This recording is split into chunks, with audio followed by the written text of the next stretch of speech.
මේ වීඩියෝ එකෙන් අද මම ඔයාලට කියන්න හදන්නේ ඔයාගේ මානසික ඒකාග්‍රතාවය අවධානය හා මානසික දියුණුව වැඩි කරගන්න පුළුවන් මියුසික් ඉෆෙක්ට් තුනක් ගැන. ඉතින් මේ මියුසික් ඉෆෙක්ට් තුන විද්‍යාත්මකව ඔප්පු කරලා සාර්ථක ප්‍රතිඵල පෙන්නලා තියෙනවා. පළවෙනි එක තමයි මසාට් ඉෆෙක්ට්.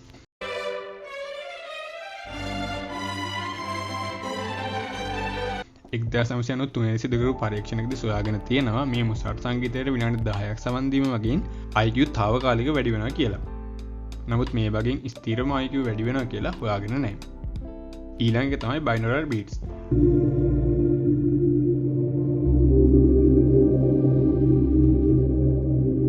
වම් හා දකුණු කන් වලට වෙනස් සංඛ්‍යා දෙකකින් ශබ්දය අහන්න දෙන එක තමයි මෙතෙන්දි සිද්ධ වෙන්නේ.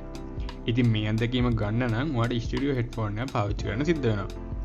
අපේ මොලේ විවිධ සංඛ්‍යාත පරාසංඛ්‍යයෙන් යුත් ඩෙල්ටා, තීටා, ඇල්ෆා, බීටා, ගැමා වැනි බ්‍රේන් වේව්ස් තියෙනවා. ඉතින් පරීක්ෂණ වලින් පෙන්වා දෙනවා මේ සංඛ්‍යාත වෙනස් වීම විවිධ වූ තත්ත්වයන්ට වඩාත් පහසුවක් වෙනවා කියලා. උදාහරණයක් විදිහට ඩෙල්ටා කියන බ්‍රේන් වේව් එක ගැඹුරු නිින්ද සඳහා ඇල්ෆා බ්‍රේන් වේව් එක සැහැල්ලු අවධානය හා විවේක ආදී වශයෙන් උත් ගන්න පුළුවන්.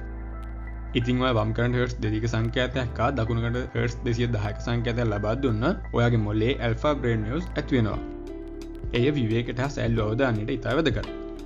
තුන්වෙනි මියුසික් ඉෆෙක්ට් එක තමයි ලෝෆි මියුසික් වල ලෝ ෆිඩෙලිටි මියුසික්.